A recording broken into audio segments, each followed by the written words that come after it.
So, welcome to our final great debate of 2025. And I hesitate to say this, these men are going to tell me where to stick my boiler. So I'm just a little bit worried about this, or my cylinder, I should say. It's even worse, actually, isn't it? Well, we'll come to that in a minute.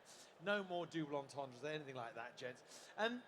Look, heat pump installations are on the rise, and including a cylinder in the system is becoming increasingly common. But with limited space in many UK homes, what are the best options? One size certainly will not fit all here. So can we get a cylinder back into a property, especially where, for instance, the original airing cupboard has been turned over to a shower room? And how can installers make sure it meets all the requirements and regulations that are required? Well, to discuss that, I've got a panel. You don't have to listen to me. It's them who are going to provide the answers. I'm going to ask them to tell you who they are, one at a time, starting with, who are you? Afternoon, Dave. I am Paul Honeyman, Head of Product Management for Vaillant Group, the heating hot water solutions provider behind us. Can I just say, earlier when we spoke, we got raided, didn't we, by the hair? By a hair, yeah. I've been assured that won't happen this time around. Fair enough, okay. Good afternoon, Dave. Good afternoon, everyone. Adrian Modulov, I'm the manager of the Hot Water Association, and as ever with these things, it would be wrong not to have a shameless plug of what we do. So we are a trade association which represents, obviously, members in the hot water space in commercial and domestic properties right across the UK, and we promote the concept of stored water as a solution in the net zero journey. Thank you. Hi there, I'm Jay Aberley, the Operations Director of Ego Future. We're a Northern-based renewable solution business. Hi there, my name's Ben Clark. I own CL Solutions and fit a lot of air source heat pumps and cylinders. Yeah. Brilliant. Well, welcome, panel. Let me start by asking all of you, what do you consider to be the biggest challenges when looking at fitting a hot water cylinder into a property? Who'd like to jump in first? Well, essentially we've been a 75% combi boiler market now for the last 20 years or so. So everything that's good about a combi, as in getting away with the cylinder and the space saving, instantaneous hot water, etc., is exactly the problem that is now on the table with regards to heat pumps, because heat pumps need stored water. So we need to find a space for that cylinder. So it's quite apt that we're talking about it today, because it is a genuine problem for installers that are trying to shoehorn into what we've got, like the smallest housing stock in Europe, average house size 78 square meters. You know, you compare that to the German, Austrian market where they've all got huge basements and can put in plant rooms and things like that. We're a very, very different market. And at best, you're going to have an airing cupboard 600 by 600. Most of those, as you said right at the top of this stint, have been repurposed. And that's essentially the problem in a nutshell. I'd probably echo Paul's point, and it's probably going to be pretty similar down the entire panel here. But obviously, look, space constraints is obviously probably the big one. I suspect actually in those new properties built after 2004, actually, with the sort of advent of the combi, we're going to find it even harder in terms of space, because they've not had the airing cupboard that's been repurposed, which we can repurpose back. They won't have been built with any airing cupboard in the first place. Right, so okay. we have sort of a 20-year lag, really, of those houses are going to be probably the hardest to retrofit with a cylinder. So size matters. Jay? Yeah, so, one of the challenges we have with a homeowner is, trying to help them understand that it's not just, does a cylinder fit in that space? Can the cylinder then be maintained? Is it accessible for future reference, We've had some quite challenging obstacles to overcome. Clients want them in areas that aren't fit for purpose. So you're not just trying to find the right position, but you're trying to help educate and understand that there's more to it than just putting something in a corner and fit and forget. Ben, anything here to add? Yeah, same as what Jay said earlier. The biggest part is the space, and trying to get the D2 pipework out of the building's a fun one as well, and trying to explain that to a client who doesn't really understand cylinders is fun, yeah. Yeah, I mean, I just, you kind of touched on it already, but how do we switch installers and homeowners back to the idea of fitting a hot water cylinder in a property that, especially if they think there isn't enough space? Because a lot of people say, well, I haven't got room for one. If you go back 20, 30 years, you think back to the old cylinders where you used to go upstairs, open the airing cupboard, and there would be this big copper cylinder with a red jacket over it, and you open the airing cupboard door, and you pretty much didn't need radiators in the whole of the upstairs because this thing was radiating heat. Yeah. Those days are long gone. So modern cylinders are manufactured to such a high specification now, with really high quality insulation to make sure that the heat stays in. Heat loss is a big thing. So homeowners can start to think about spaces that maybe they wouldn't have considered, such as garages, utility rooms, that kind of thing. We see a lot more going into loft spaces and things like that now. So they're trying to maximise the amount of opportunity that they can put to put a cylinder in, essentially. Yeah, go on, Adrian. Yeah, absolutely. I have to say, when Paul said those days of that old copper cylinder being gone, I don't know if I want to own up to this, but in my house I do have a 1973 copper old cylinder with the red wraparound. Well, I don't want to say anything either, but I just say... there we go. But I mean, to put into moment. context some numbers, so currently about 9 million cylinders installed in UK homes. That's just under about 40% of the entire market. That's down from 70-odd% in the early noughties. So obviously, as we've seen with the combi boiler, we've seen them being taken out, those cylinders. Under current government targets, we're looking to get back up to about 50%, 13 million probably installed by 2030. But as you mentioned, in terms of that question, I think a lot of it comes back to education around that consumer piece. And I think what comes through very clearly in all the polling you look at is consumers probably don't have a huge amount of knowledge about some of the things we need to do with the transition. So, for example, only last week I saw a poll that said how many people knew about the manifesto promise, for example, of the new government to reduce bills by £300 over the course of Parliament. 28% said they knew about it. And that's a fairly big manifesto target politically. So 72% didn't. 72% didn't. So, and we're talking about hot water cylinder, which, let's be honest, is a bit niche. And the education piece that will have to be done to get the consumer on board with these are going to have to go back in homes, especially in an all-electric future that we're going down. Are installers, and I use the word advisedly, educated enough in those sort of things to be able to pass that information on, do you think? I'm going to look at the installers here. Yeah, no, I'll definitely take that one. So we spend a lot of our time, especially with the partner programs, trying to help installers have highlight the benefits. So we're not there trying to convince a homeowner to adopt a heat pump and a cylinder. We're highlighting the benefits and allowing them to make the decision themselves. Right. Having a cylinder, you've now got a thermal store. You've got capability of expanding the benefits of just storing hot water with things like split tariffs, battery systems. You can start timing and controlling it. So there's a lot more benefits to an unvented cylinder in your home than what it says on the box. Talking earlier, the other thing also about the logistics, if you like, it's not light, potentially, a cylinder. So that's another consideration, I'm guessing, that has to be taken into account. Yeah, well, they're not light, especially Nice especially full of water. So yeah, it's definitely a big consideration where to store them, especially in the loft if it. You don't want it dropping in at some odd time, do you, exactly. really? Nice of you to drop in. What about where the cylinder is installed in relation to the heat pump itself? I mean, it may seem like an obvious question. It is, because I'm not from your industry. So is there anything around that? Who'd like to pick up on that? We would like to see it in an ideal world. You would want to see the cylinder as close as possible to the heat pump.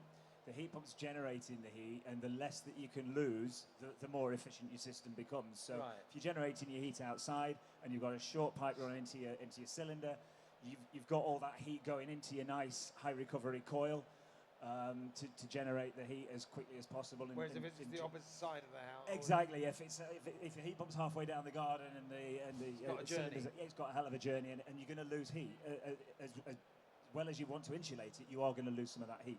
So ideally, you want the heat pump as close, but I know that that's not always possible, and I'm sure the installers are going to tell me that every house is different, and of course they've got to work with what they've got. But before we come, go on. I was just going to say, and that's where the design up front comes in.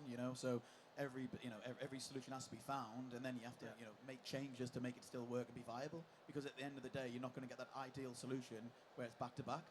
And Adrian, are there any regulations covering where the installation has to take place? I mean, to echo Paul's point, really, from a best practice point of view, you'd be looking at probably 3 to 5 metres away from the hot water cylinder to the internal heat pump unit. And is that a guideline? That's not hard a guideline. Yeah, absolutely. And as you say, there's a bit of practicalities that kicking around this, but that's all down to, as we said, running costs, as Paul said, about heating up that cylinder a bit quicker. Better running costs and things like that, stratification. We're getting more and more innovation on the market in terms of temperature sensors and heat pumps and stuff like that. Again, you don't want your heat pump unit and your hot water cylinder too far away from each other. So they're all part of it. In terms of actual regulation, I mean, I think it'd be wrong not to talk about building standards in here in G3.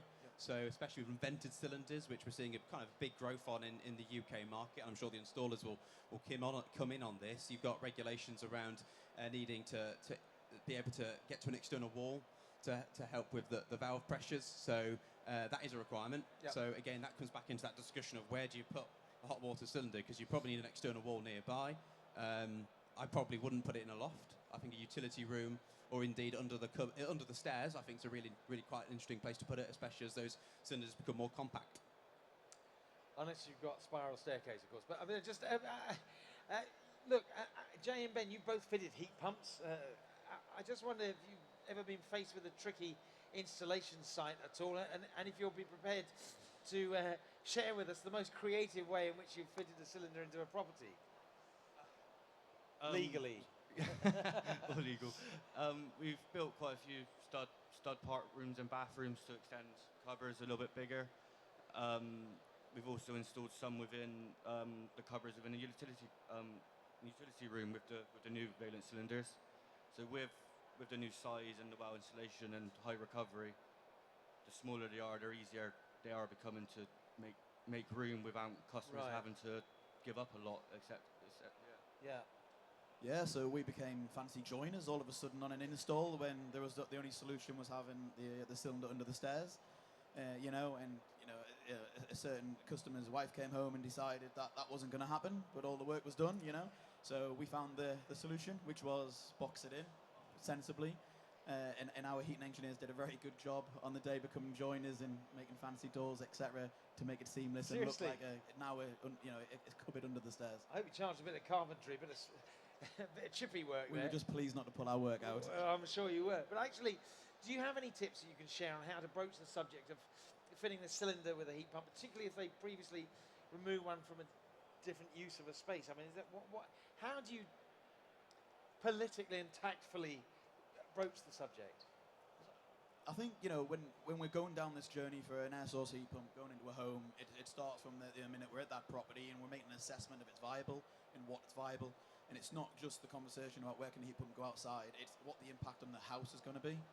And I think that's where a lot of installations will fail before it actually starts, because the homeowners haven't been explained enough the level of detail that we need to integrate with that home.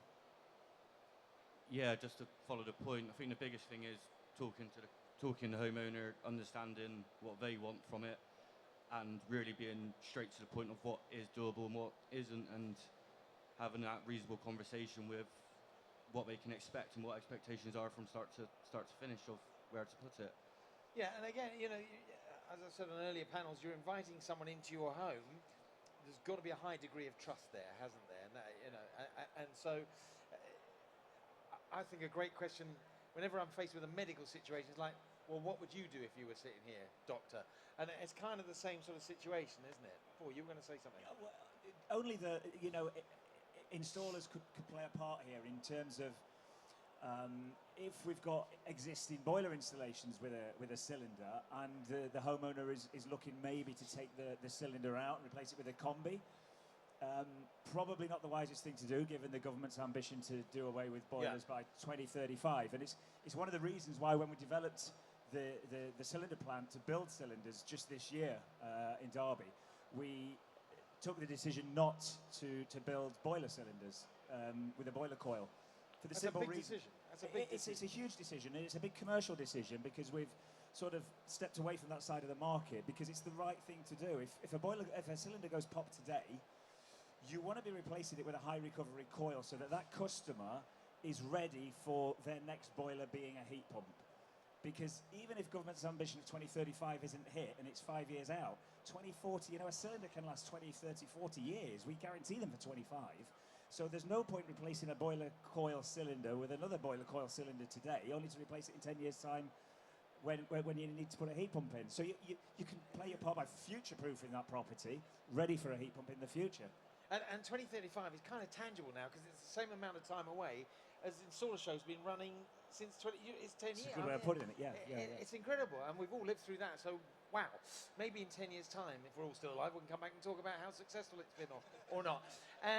Or not retired and living on an island somewhere, but I don't know. But Paul, you Vaillant's recently, you launched here your new unit store high recovery cylinder range. I just wondered, the challenges faced by installers, how have they guided the design of this? Did you consult with installers, and what was the process? It was a very long consultation process with installers, with contractors, with housing associations. We took lots and lots of comments into account. It's why all the connections on our new cylinders are front-facing. It's why there's a dedicated secondary return connection on all cylinders above 200 mil. It's the reason, believe it or not, why it's got a flat top and not a dome top, because installers tell us that if they're in an airing cupboard and they're tight for space, and it may be a 600 by 600 airing cupboard, and I've got a dome top cylinder, where the hell do I put my tools? Or cup of tea. Or where do I put my brew? Exactly, Yeah. exactly. And it's little things like that, it's not until you get in front of installers and you start asking them what they want from a cylinder. If I gave you a blank sheet of paper, what would that cylinder look like? And that's where the design starts, and that's where the whole premise of the factory came from. It's a state-of-the-art custom-built factory that just launched in April this year with a slimline. 40 million quid you spent. 40 million pound. It's a big investment, yeah. And it's something that we're very, very proud of, because it means that the cylinders are being built in Derby, in the shadow of Pride Park Stadium. The heat pumps are being built 7 miles up the road in Belper, which means that from a carbon footprint point of view, you can rest assured that your customers are getting, you know, the very best in terms of a carbon footprint from a cylinder manufacturer and a heat pump manufacturer. So yeah, absolutely. The installers were absolutely paramount in how we designed that cylinder, right up to the stackable buffer, which we ended up patenting. So the buffer can be stacked either above the cylinder or below the cylinder, because the installers told us that space is so limited in some of these installs. Yeah. They haven't got room on the walls for you know, large buffer vessels. They haven't got room at the side of the cylinder for buffer vessels. So we came up with a neat solution. Brilliant. I Okay, was just going to add, to shameless plug, but having gone to the new factory in Derby, it is absolutely amazing to go there and just see what is being done there in terms of the amount of time and effort that goes into each cylinder that's being produced. It's quite mesmerising, actually, seeing it go around the plant. Do you have a sort of like a company history area within there, or exhibition type thing? Or Not in Derby, but we do in Belper, yeah. Where Belper, we've got yeah. a history of the company, because we've been at the Belper site since 1966, which is quite an easy year to remember when you work for a German company. But then my colleagues tell us how many times they've won it. Yeah, exactly. So yeah, we do have like the timeline of the plant in Belper, and we actually actively encourage installers to come and see what we do, see us building the boilers, see us building the heat pumps.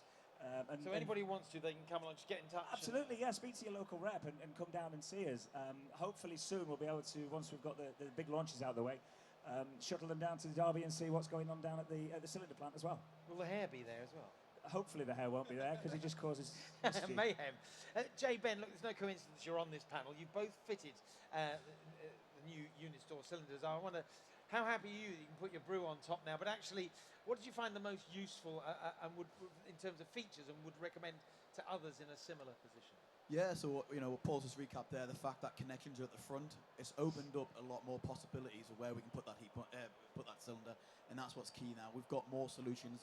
When we're standing in someone's house and we have to find an option for them, it is a lot of pressure for the team to deliver that. So being able to have everything at the front, the size range that's now available to us for these products, it gives us a lot more options again. So the range of sizes, the accessibility all from the front connections, and even to the point where we've got on every single connection, it's now labelled what it is. So when we're actually, when people are spending over £15,000 on an install, they want to know what it is, they want to know what's going on. We can point and show exactly how the system works. Brilliant. Ben? Yeah, so just to follow on, we found one of the best ones is just moving the hot water point onto the side, because especially in low areas, it adds a couple of hundred mil just to get them into there. So we found that a really good one. And then the filling valve as well on the bottom, just linked in, was a big saving space as well. But yeah, so mainly the connection points and the sizes of cylinder come smaller. Yeah. Yeah, and I was just going to come in and say it's important to reflect really on the innovation that is constantly going on in the hot water cylinder space. And obviously we talked a little bit about the sort of history of where we've been in the last 50 years from the copper cylinder to now, but these are huge steps, and hopefully long term obviously you're going to be cutting bills for consumers for sort of the innovation. Well, ultimately that's got to be the absolutely goal, the insulation that's been going on inside the cylinder and the pipe work outside, etc. There's been huge amounts of steps big steps forward in the last couple of years, really. Did you want to say something as well? I was just going to go back to what Ben was saying there about the hot water draft being on the side. That was actually a direct installer request. Don't put it on the top, because quite often I'm really limited coming off the top. I've got ceiling space restrictions. Bring it off the side. And that allowed us also then to bring out the bubble top version as well, because half the market prefers a bubble top cylinder, and if you're tight for space, you might not always have the space for a separate expansion vessel, so therefore the bubble top lends itself again to more space restricted opportunities. Yeah, no, I was going to ask about that, so thank you for covering that. And Paul, does anybody have any questions, by the way, or comments they'd like to make? Anyone's experienced an install with these, or had any issues, or because you want to hear if there are any issues people have got as well, presumably. We're always improving the product. Continuous improvement. It's one of the reasons that we did the field trials, and to be honest, on the back of the field trials we made some changes as well, so we can always tweak and change things based on installer feedback. 100%. Yeah. I completely agree with that. I mean, as an association, we are constantly pushing better levels of efficiency, highest levels of manufacturing. We have our own charter status which we give to members, which I'm happy to say Vaillant do have. And we conduct an audit every couple of years to make sure that our members are getting to those levels which we would expect. And if consumers do have any concerns, we do take those back to our members. Did you guys enjoy being part of the consultation and being sort of, I hesitate to say guinea pigs, but actually being on the tools and installing them yourselves? Yeah, so it was great to be part of the innovation process for this side, because we have to ensure that we're giving the best product available to our customers. We're accountable now in MCS for running costs. Yeah. And there's a standard we have to achieve. And in the heat pump world now, homeowners are looking at their efficiency of the hot water and their heating separately. You didn't look at that in a combi boiler. Fair point. Yeah. We really enjoy being a part of it. Changing over to heat pumps is, as the industry's changing, it's nice to try and be a part of making it better. So yeah, we massively enjoy it. Yeah. Brilliant. And obviously on this as well, we talk about building standards a lot, but obviously, Future Home Standard potentially coming out with an update in October, and that will have some requirements around hot water storage in there. And obviously, when homeowners are building houses, they're always looking at SAP and seeing what benefits that one of those superb cylinders can be doing for them in terms of building the home. So it really is an important part of their entire sort of building of the house. Brilliant. And let me, Paul, round up with you, if you like. You can be unashamedly Vaillantish if you want here. We won't get the hair in, as long as you promise the hair doesn't come in. But can you round up the key considerations that heating engineers need to bear in mind when it comes to selecting a hot water cylinder? Think about future-proofing. Don't just throw the cheapest boiler coil cylinder that you can in. Think about a high recovery coil so that you're ready for heat pump installations in the future. Think about the sizing requirements. Is the size of cylinder that you need today necessarily be the size of cylinder that you need in 5 or 6 or 10 years' time to save you replacing it? Because they do last a hell of a long time, these cylinders. Yeah. Is it sized correctly? So one example would be we're doing some research work with a housing association in Norfolk, Suffolk, and they were saying, I'm putting in heat pumps, but they're going into like granny flats, 1 and 2 bed granny flats, and they don't have baths, they have showers. They have electric showers at that. So this heat pump is being used, and they're looking for a hot water cylinder that's literally servicing a kitchen sink and a bathroom sink. Make it as small as possible. And that's where the 90-litre variant came from, because that's literally the smallest size we could get a high recovery coil in, and it still be usable. So yeah, size is hugely important. Future-proofing is hugely important. Definitely go with a high recovery coil. Come and visit us on the Vaillant stand, and we'll talk you through the new cylinders if you want to take a look, and the stackable buffer solutions. We've got them all there. The Slimline's launched in April, and the standard diameter launches, well, it's launched at the show effectively, but it'll be available from the 1st of September. And have you still got your balls flying around over there? I think if no one's pinched all my balls, then my balls should be still flying around in the ball machine, yeah. And you can get a prize? You can, yeah, absolutely. We've been giving prizes away all day for people who can catch the most amount of balls. Brilliant. Paul, Adrian, Jay, thank you so much, guys, for joining us now.